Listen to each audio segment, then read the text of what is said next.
नमस्कार, fun and यम च्यानलमा यहाँहरूलाई धेरै धेरै स्वागत छ। आज हामीले हजुरहरूको लागि ल्याफिङको रेसिपी लिएर आएका छौँ। यो चाहिँ हामीले घरमै तयार गरेको हो। ल्याफिङ बनाउनको लागि चाहिँ यो हामीले प्रयोग गरेका छौँ माडेर राखेको मैदाको पिठो। यसलाई यसरी माडेर हामी यसको ग्लुटेन र स्टार्चलाई छुट्याउँछौँ। यो पिठोलाई धेरै बेरसम्म माडिसकेपछि यसको स्टार्च छुट्टिन्छ र हो त्यही स्टार्चबाट चाहिँ हामीले ल्याफिङ बनाउँछौँ। यसरी राम्ररी माड्नुपर्छ यसलाई। यसको सबै स्टार्च निस्किने हिसाबले हामीले यसलाई माड्दै जानुपर्छ।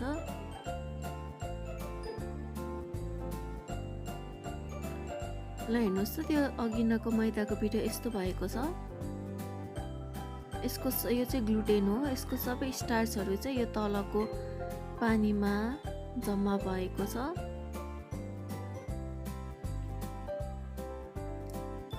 यसलाई निकै बेर माड्छौँ। त्यसपछि एउटा भाँडोमा यो पानीलाई यसरी खन्याएर राख्छौँ र यसलाई 3 देखि 4 घण्टाको लागि छोडिदिन्छौँ। हामीले चाहिँ यसमा पानी मात्र हाल्छौँ। त्यो ग्लुटेनलाई चाहिँ अब हामी छुट्टै पखाल्नुपर्छ।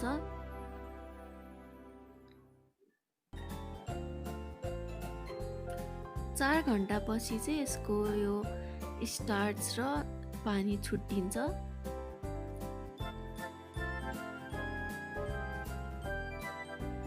अब यो ग्लुटेनलाई पनि हामी राम्ररी पखाल्छौँ।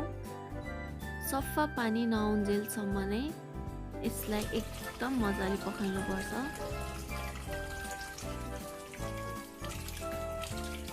याद राख्नुहोस् है, यो ग्लुटेन पखाल्ने बेलामा चाहिँ एकदम राम्रो पानी, एकदम सङ्लो पानी आएपछि मात्रै राम्रो हुन्छ। यो यस्तो इलास्टिक जस्तै हुन्छ। हेर्नुहोस् त, यो यस्तो तान्दाखेरि पनि हो, यस्तो भएपछि चाहिँ यो लगभग तयार भइसकेको हुन्छ। यो रबर जस्तै तन्किन्छ।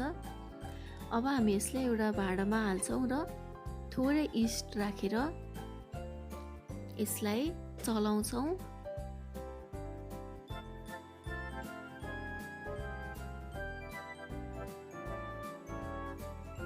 र यसलाई पनि आधी घण्टादेखि 1 घण्टाको समयको लागि यसलाई छोपेर राख्छौँ र निकालेर हेर्दाखेरि हेर्नुहोस् त यो यस्तो भएको छ। अब हामी यो स्टिम गर्नलाई तयार गर्दैछौँ। अघि हामीले तयार गरेको ग्लुटेनलाई चाहिँ हामी यसरी यो मोमोको भाँडामा यसरी छोपेर राखिदिन्छौँ र हेर्नुहोस् त यो ग्लुटेन पनि तयार भएको छ। यसलाई चाहिँ अब हामी काट्छौँ।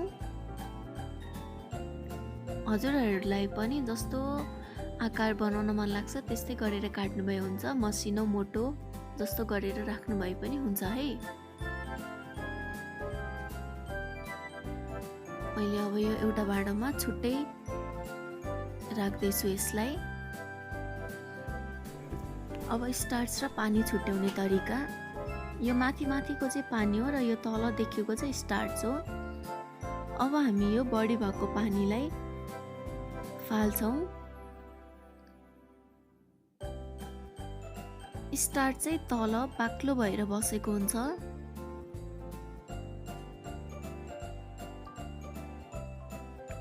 बिस्तारै सबै पानीलाई निखार्दैछौँ। यहाँ अब स्टार्च मात्र बाँकी भएको छ। यो चाहिँ एकदम साह्रो जस्तै हुन्छ र यसलाई एकदम प्रेसर लगाएर घोल्नुपर्छ।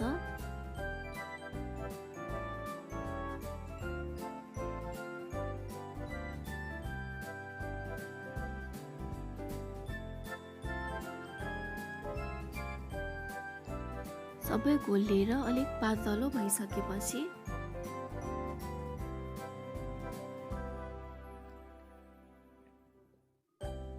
हामी यसमा येलो फुड कलर एड गर्छौँ। हजुरहरूसँग येलो फुड कलर छैन भने चाहिँ हजुरहरूले व्हाइट ल्याफिङ बनाउँदाखेरि पनि हुन्छ है। कलर सबैतिर मिक्स होस् भनेर राम्ररी चलाउँछौँ। अब हामी एउटा प्लेट लिन्छौँ र यो प्लेटमा तेल हाल्दैछौँ। तेल चाहिँ सबैतिर लगाउनु पर्छ। यसो गर्नाले चाहिँ पछि ल्याफिङ बनाएपछि निकाल्नलाई सजिलो हुन्छ। अघि हामीले तयार पारेको मिक्सरले हामी यसरी हाल्छौँ र थालमा हालेर यसरी चारैतिर फैलाउँछौँ र नपुगेको ठाउँमा फेरि यसरी नै एड गर्छौँ।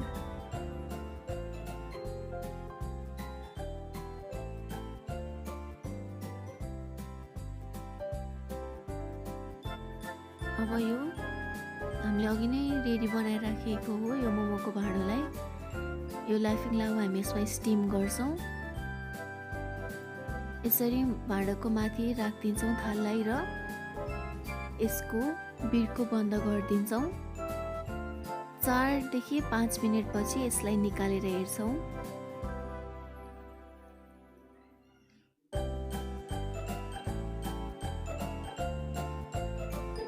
ल हेर्नुहोस् त हाम्रो यो ल्याफिङ पनि तयार भएको छ। यसलाई चाहिँ हल्का सेलाउन दिनुपर्छ। हल्का सेलाएपछि फेरि माथिबाट यसरी तेल हालेर साइडबाट यसरी चम्चाले छेउको भागलाई यसरी काट्नुपर्छ।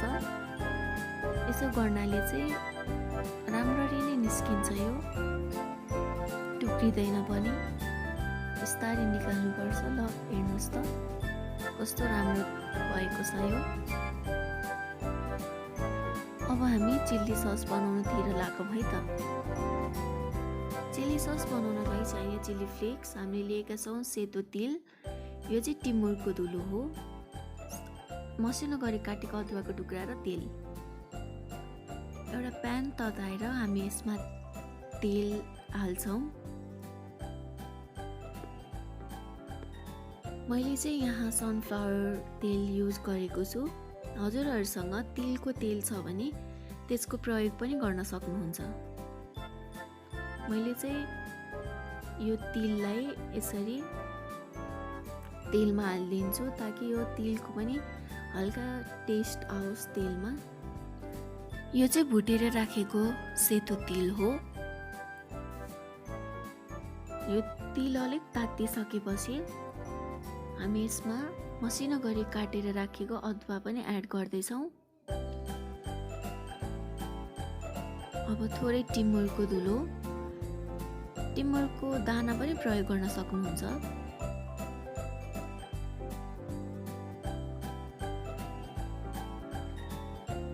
यसलाई एकचोटि चलाउँछु।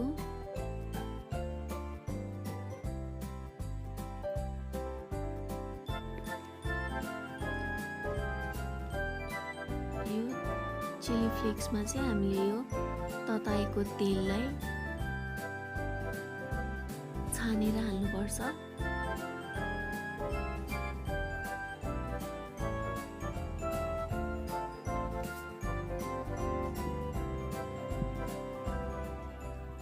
र अब यसलाई राम्ररी एकचोटि चलाउँछौँ।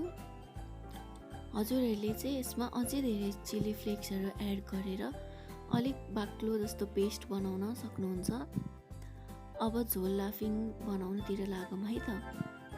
यसलाई चाहिने सामग्रीहरू चाहिँ नुन, भुटेर राखेको तिल, चिली सस, यो हो सोया सस र यो चाहिँ ब्ल्याक भिनेगर हो।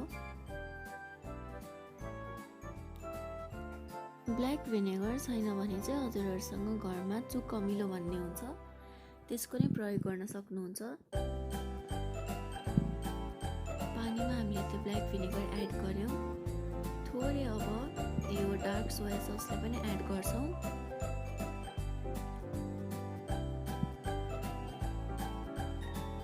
स्वाद अनुसारको नुन,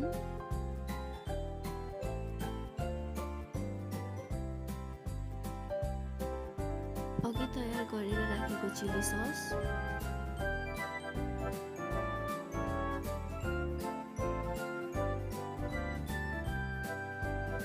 एकचोटि राम्ररी चलाउँछौँ।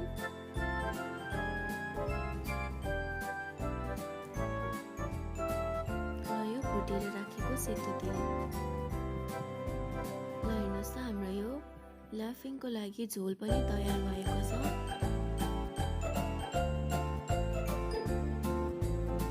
अब सुक्खा लाफिङ बनाए जस्तै गरेर हामी यसलाई बनाउँछौँ। यसमा माथिबाट यसरी चिली सस एड गर्छौँ, थोरै नुन, यो चाहिँ बिरे नुन हो, हालेर यसरी चारैतिर सबैतिर फैलिने गरेर यसलाई चलाउँछौँ। र यो हामीले अघि तयार गरेको ग्लुटेनलाई यसरी राखेर हामी यस्तो रोल गर्दै गर्दै जान्छौँ।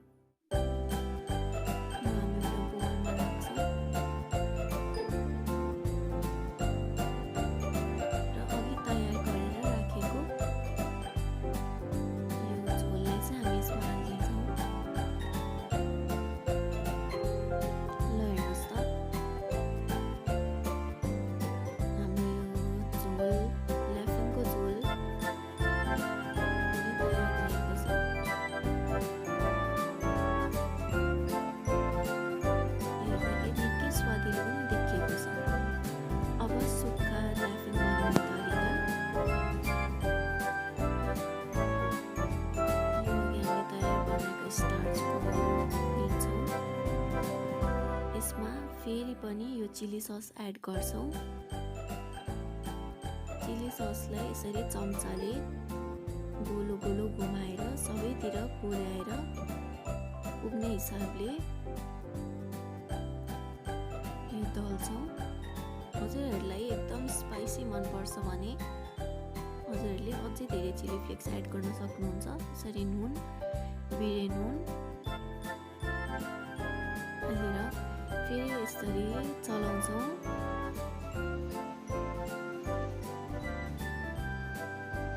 यो ग्लुटेनलाई यसरी राख्ने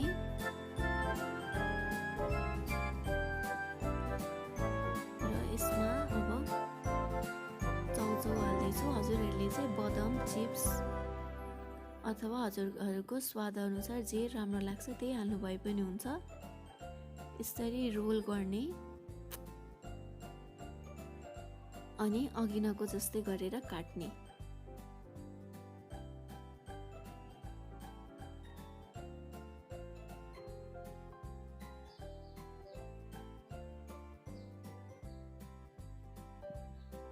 ल हेर्नुहोस् त हाम्रो सुक्खावाला लाफिङ पनि तयार भएको छ। हाम्रो भिडियोहरू मन पराइदिनु भएकोमा धेरै धेरै धन्यवाद। लाइक, सेयर, सब्सक्राइब गर्दै गर्नुहोला है। नमस्कार।